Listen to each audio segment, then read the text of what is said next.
Hello and welcome to this training session called Using Artificial Intelligence, Spatial Modeling, and Python to Break Down Big Data Barriers. Your presenters today are myself, Michael Ann Lane. I'm the Global Education and Sales Development Manager for Hexagon's Geospatial division. I'm joined by my colleague, Brad Skelton, who is the Product Line Director for ERDAS Imagine and MapX. In this training session, we're going to walk you through a scenario, and that scenario is that an image analyst needs to review hundreds of images each day and needs to identify an object of interest, then generate reports which contain that object of interest. If the analyst can eliminate the images without that object, then he or she can spend more time analyzing the images that do contain the object of interest. We are going to demonstrate how the analyst can use deep learning to identify the candidate images. First, the analyst would need to create a training set to identify the object. Then, the analyst would build a repeatable model to identify that object. Next, he or she would run that model and detect which images have the object of interest in them. Next, incorporate Python to watch a folder to automatically begin the execution of the spatial model once the images have been added into that folder.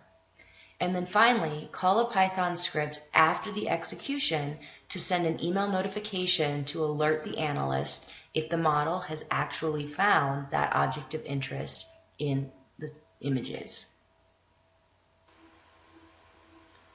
So our agenda today will be first a very brief introduction to AI, machine learning, and deep learning. Next, we'll jump into the ERDAS Imagine Spatial Modeler, which will be the tool to use in this particular training to demonstrate these concepts. We'll take a look at the very basics of the spatial modeler and then go into the deep learning operators and talk about its support for Python. Then we'll run through the demo. So first, we'll be running the deep learning models on the candidate images, then the integration of Python in the spatial modeler, and then using Python to automate the entire process. Robert Cardello of the NGA in his 2017 keynote address said in 5 years there may be 1 million times more than the amount of geospatial data that we have today. We all know that data is being collected at higher resolutions with more bands, more frequent, and with more sensors than ever before. So in order to keep up with all of this data, we need to use computers, hardware, new algorithms to be able to analyze this data without the traditional resource, which is the image analyst. We simply do not have enough image analysts to be able to keep up with the data and demand.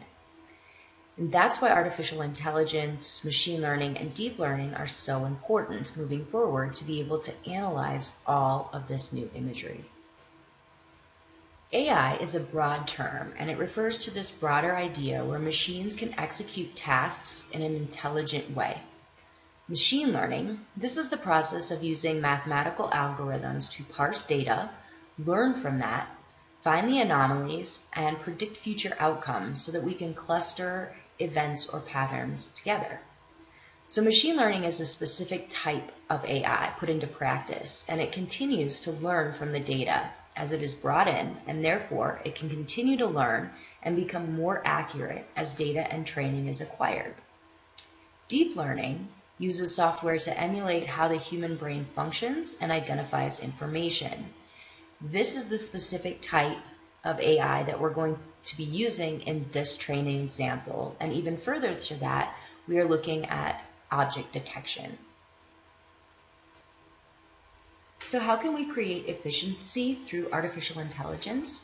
Well, traditionally, an analyst created a very strict set of rules in order to be able to extract information through algorithms. With deep learning, analysts can provide a broader set of rules. With data and additional training, the computer, the machine actually learns and refines the rules and becomes more accurate over time. So we're using the hardware and we're using algorithms to create more efficiency. Here is an example of object detection on the left. You see the vehicles of interest, such as airplanes, and the footprints around each of those objects. And on the right, a different object of interest that you also see footprints around these tanks or silos. So object detection is the workflow that we are going to follow today. And the vehicle of interest that the analyst will be looking for is indeed airplanes. The object extraction workflow has 3 simple steps.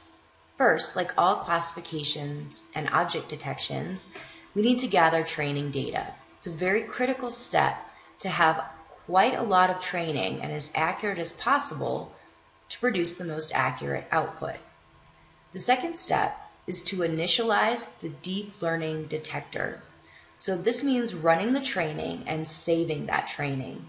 The idea for doing this is that so we train the software one time and then we can save that output and apply that training to different models.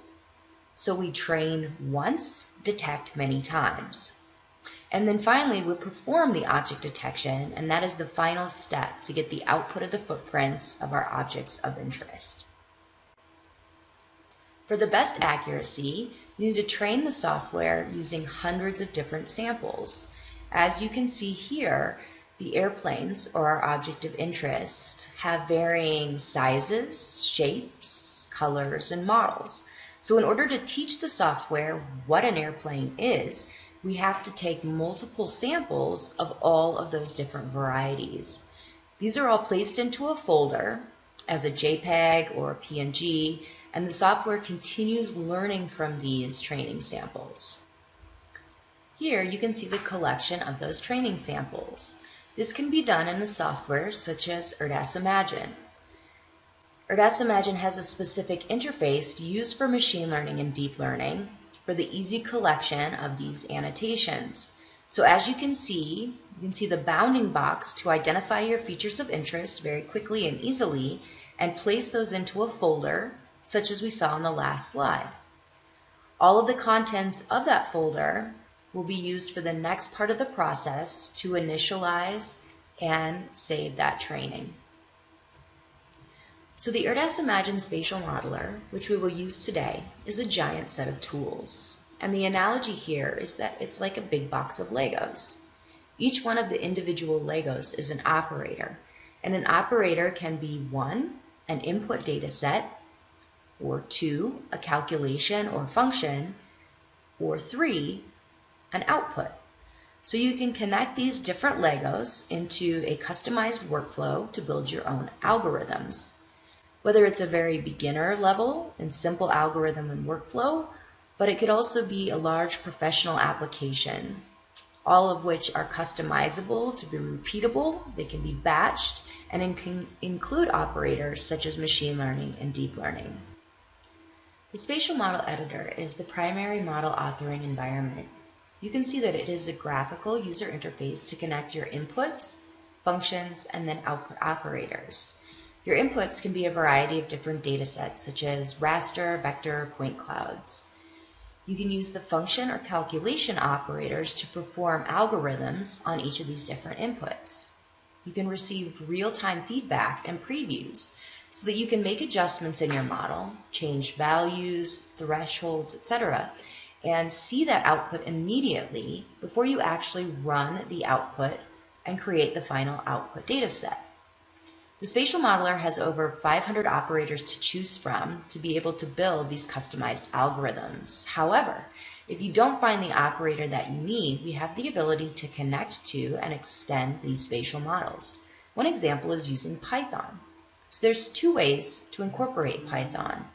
First, you can call the Python scripts from an existing model.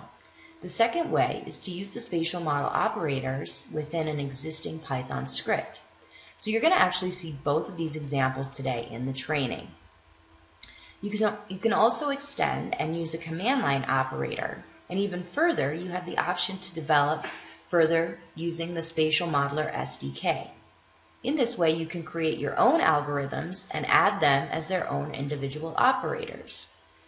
You can then also take these models and apply these to the cloud version, MapX. So all of these models can be used within different Hexagon geospatial products. So you create one Erdasimagen model and use it in any of our other solutions, such as geoprocessing on the cloud or on the server. Now let's look at the 5 object detection operators. The first is to initialize object detection. This is the training part, to be able to train and run that training. The next is the machine intellect output. This is the output or the result of that training. The idea here is to create the model and to produce the training as an output data set, and then to be able to use that output as input. So the machine intellect input, which is the next operator, is to be able to train once and detect many times. Finally, the machine intellect information, this is the metadata about the training. What we'll see next is a variety of different objects being detected and their footprints. So the first one you see here is for cars. As you can see on the right with the training data, that the cars are actually all sitting horizontal in one direction. But in the next example, you'll see that the orientation of the cars is actually at a diagonal. So you can train the software to identify objects specifically in one direction or rotate them. The next is the oil palm mapping. So what you're seeing here is an identification of vegetation. And what's interesting about this particular example is traditionally to identify different species or vegetation, we typically need the near-infrared band to distinguish between different vegetation species. This is actually an RGB image, no near-infrared band. So we're identifying these objects based on the training of their size, their shape, somewhat texture, but it is really from more of how a human would identify this object of interest instead of spectral reflectance and using pixel values. So as we have in traditional remote sensing methods here, you can see this palm identification on a larger image using that RGB image. Finally, the last example are well stands. And as you can see, this is another man-made feature versus natural, but we have identified, trained, and then we're able to detect all of the well stands in the larger image or set of images as well. So in today's demonstration, I'm going to pass it off to my colleague Brad. And the first thing you're going to do is look at the spatial model in its entirety and walk through all of the operators so that you understand what each of them does and how and why it's connected. Then he's going to show you the Python integration. Then he's going to run the model so you can see the results. Then he's going to show you the Python automation, and then finally run everything together so that you can see everything automated in its entirety as well. Over to you, Brad.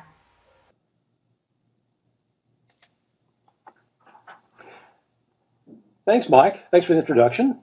I'd like to now take this time to walk us through how we pull the pieces together to create a system that does the scenario that you talked about. Namely, we're going to put together a system using several of our tools, Spatial Modeler and Python, to make a system that can watch a folder, look for particular kinds of imagery, and then notify a user when that imagery has arrived. But let's start with this. This is a spatial model, a very simple looking spatial model in the spatial model editor that Mike talked about. And let's go through several of the parts here. On the left, we have these purple ports. We call them ports. Each one of these represents an input to the spatial model. These ports serve a special purpose. When you run the spatial model, you'll see later that a dialog will be created that allows you to enter these port values.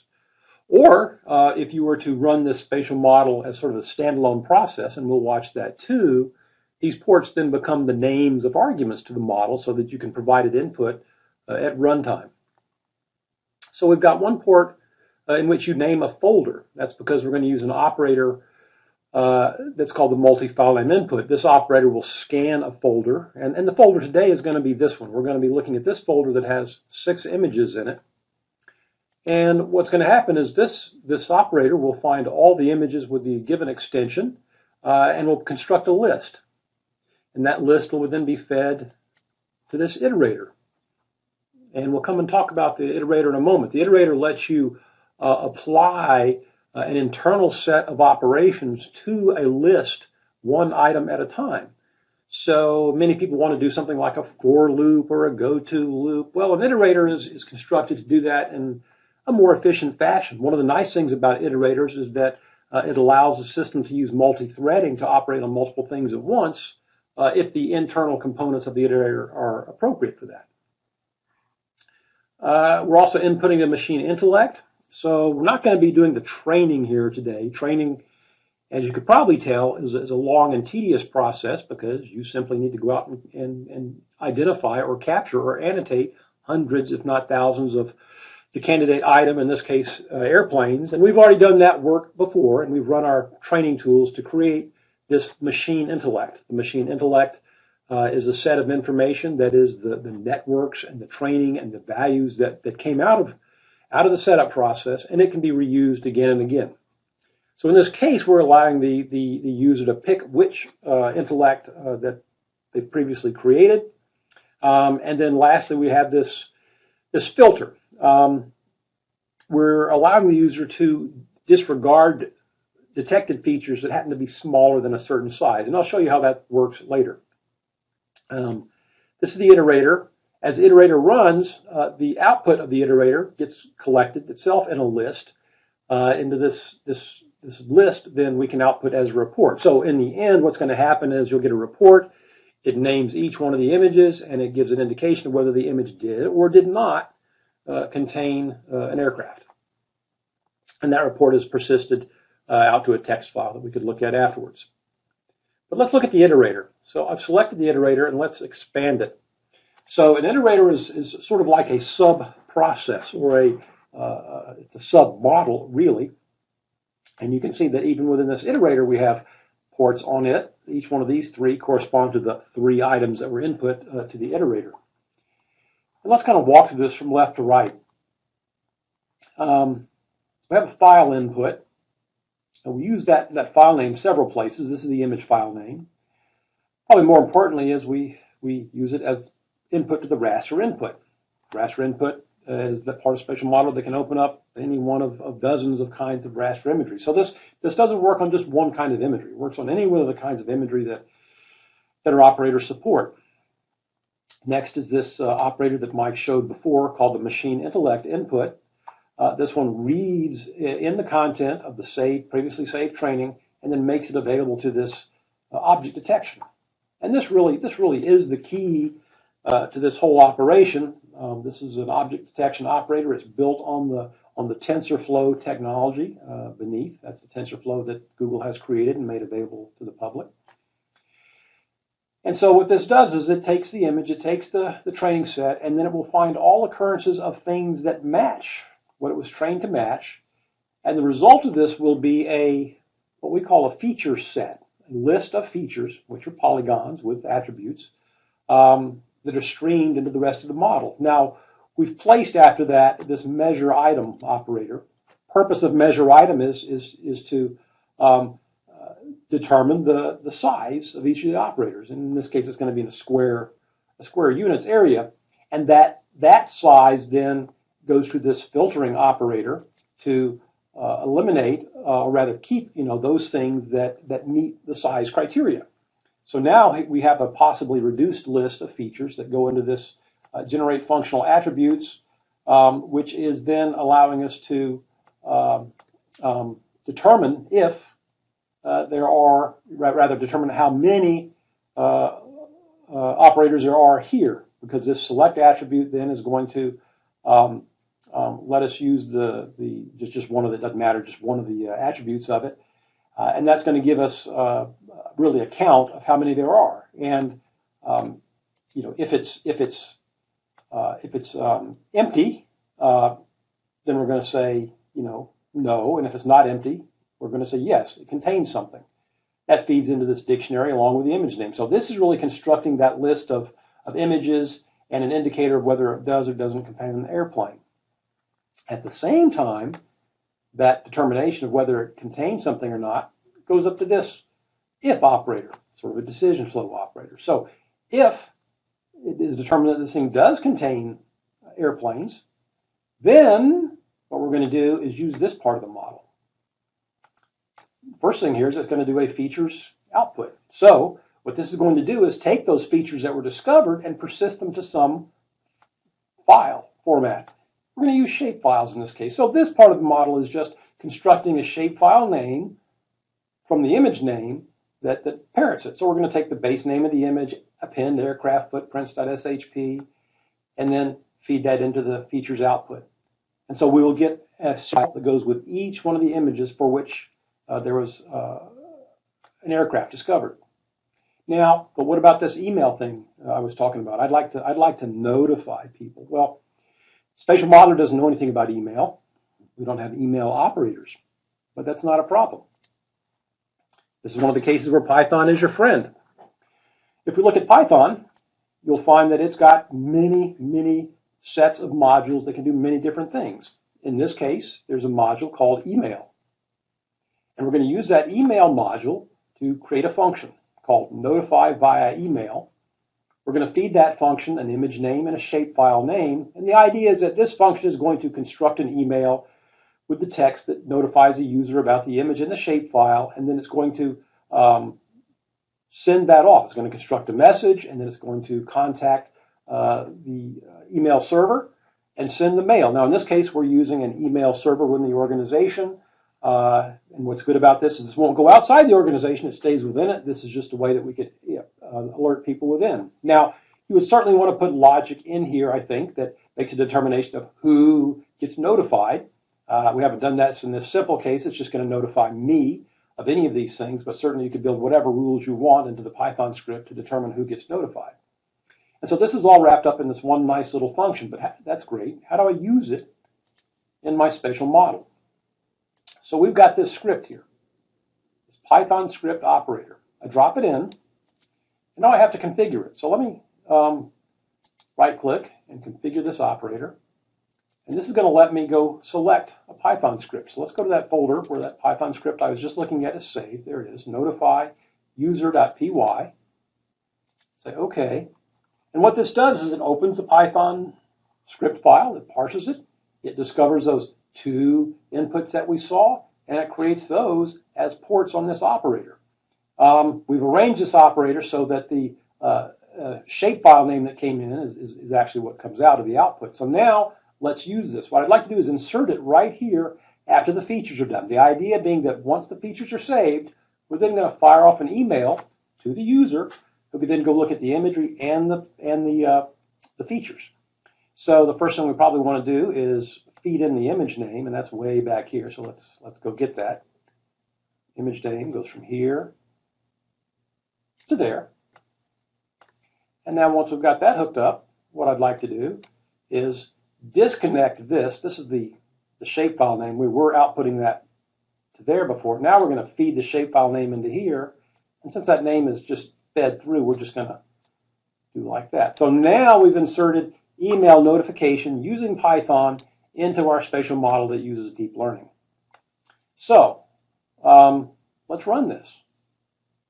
We say run. First thing it does is it says, oh, well, there's 3 input ports that don't have any information. Why don't you tell me about those?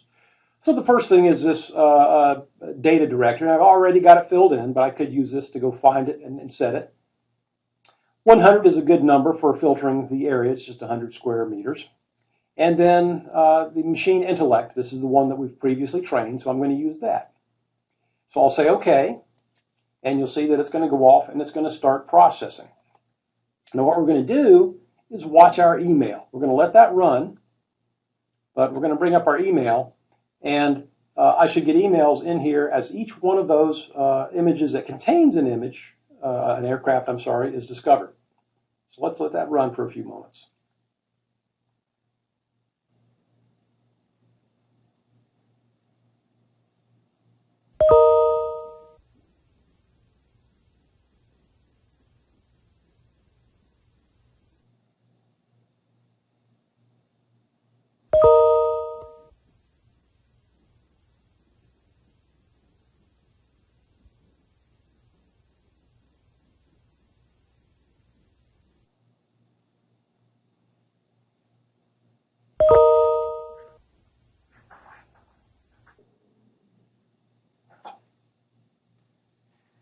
Okay, we've received 3 emails. Let's see what it says. First one tells me that this image, 06, appears to contain one or more aircraft. 18 and 19. Let's go look at this number 18 and see what it's found.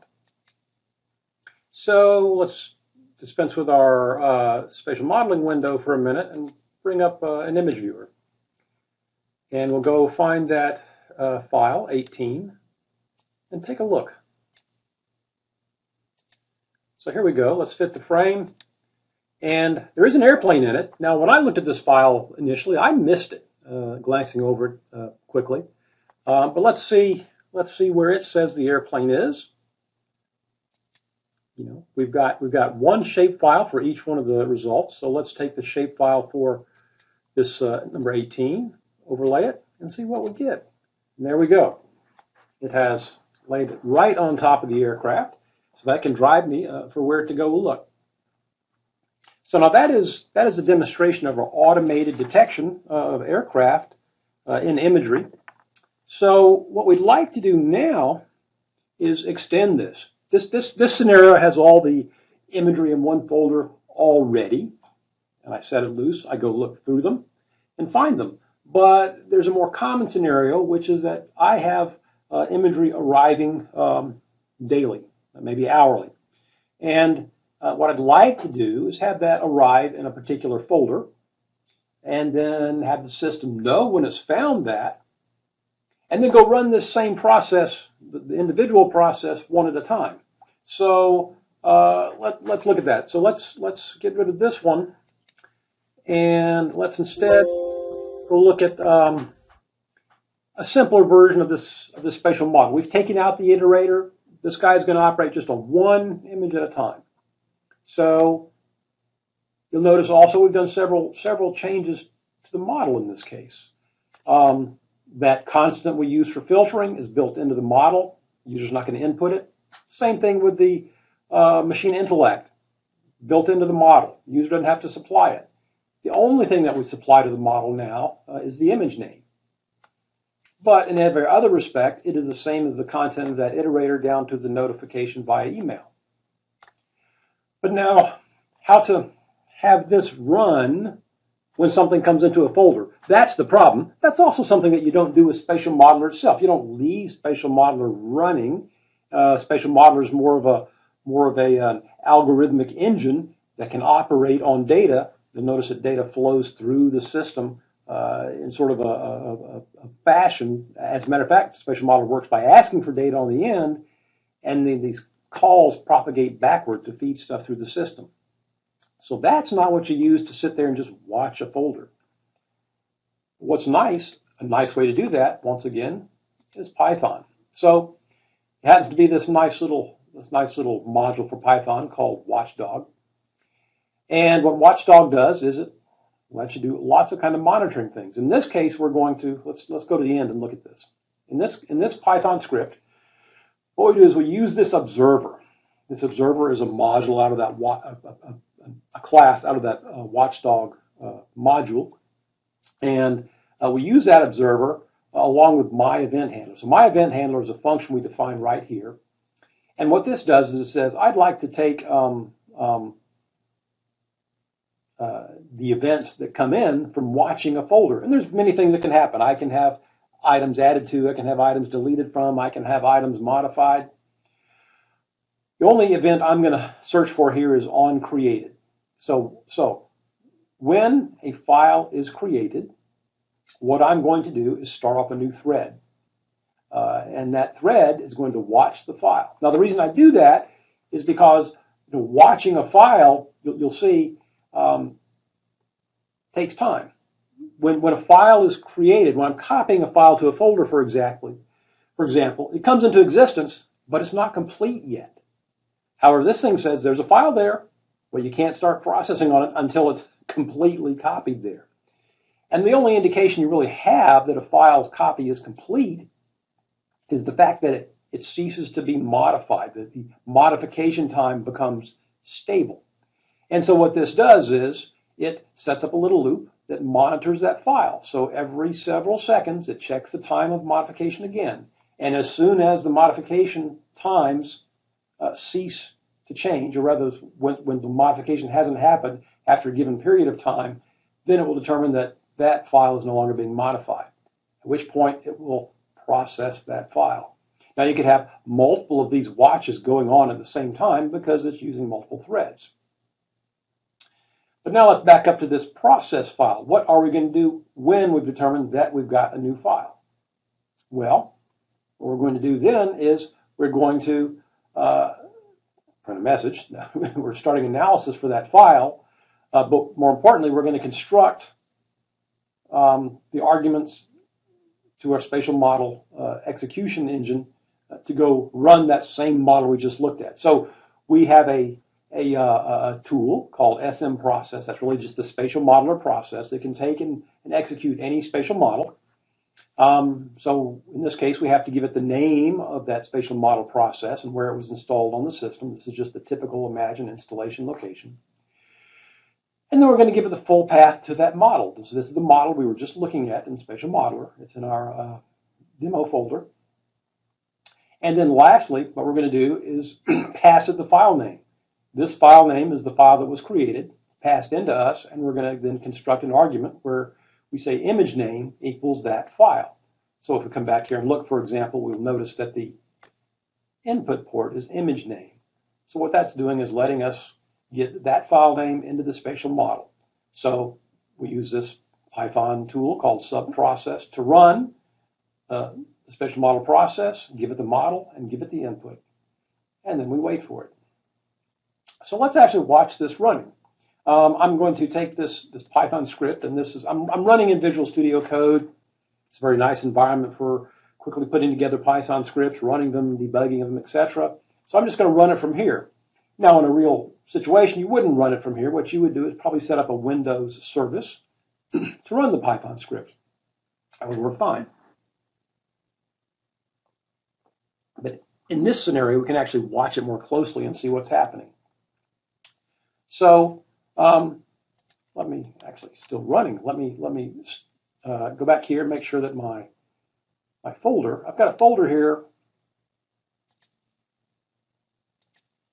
which is my watch folder, and it's empty right now. And what I'm going to do, as soon as we start this thing running and monitoring it, I'm going to copy a file into it, and we'll see that it picks up that copy and continues. So let's close this guy down, and let's open him up, and let's run. So first off, it notifies us it's watching that folder. That's good. So I'm going to come over here. Let's put this up here for a second. I'm going to go back to our data. I'm going to take that same file where we know something was discovered before, this 18 file. I'm going to copy it. And then I'm going to copy it into our watch folder. You know, you notice that pretty much as soon as that happens, I get notified that something's being watched. But it takes a moment for it to copy the finish. But as soon as the copy finishes, it then starts running the spatial model. Now, in this case, this status monitoring tool came up, but that's just because I'm running Imagine right now. If you're running it as a service, you wouldn't have to have any kind of monitor like this come up. So let's let this one run to completion, and we'll check that we get our last and final email.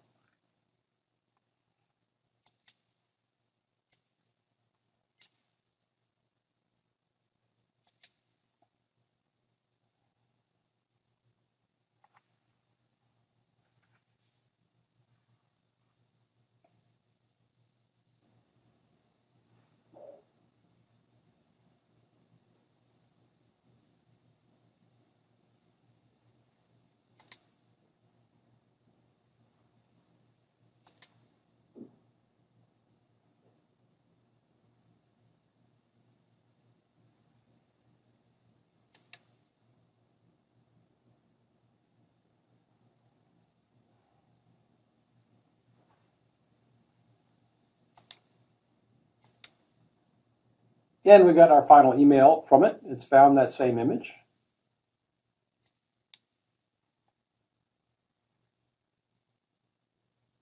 And so now we'll just continue to watch that folder until more images come in. It will scan each one, and it'll run the same analysis on those images.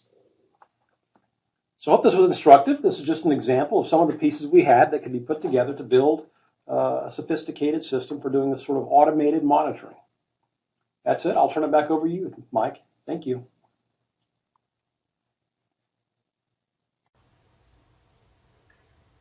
Thank you, Brad. That was a great walkthrough of ERDAS Imagine Spatial Modeler and incorporating Python to run through the scenario of an image analyst receiving hundreds of images each day and having to find the vehicle of interest and analyze those images.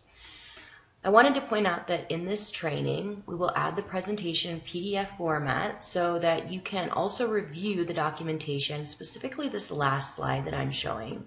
This has some hyperlinks on how to get additional training resources so that you can register or sign into the Hexagon Geospatial community. All users are welcome to sign in, students, professors, whoever.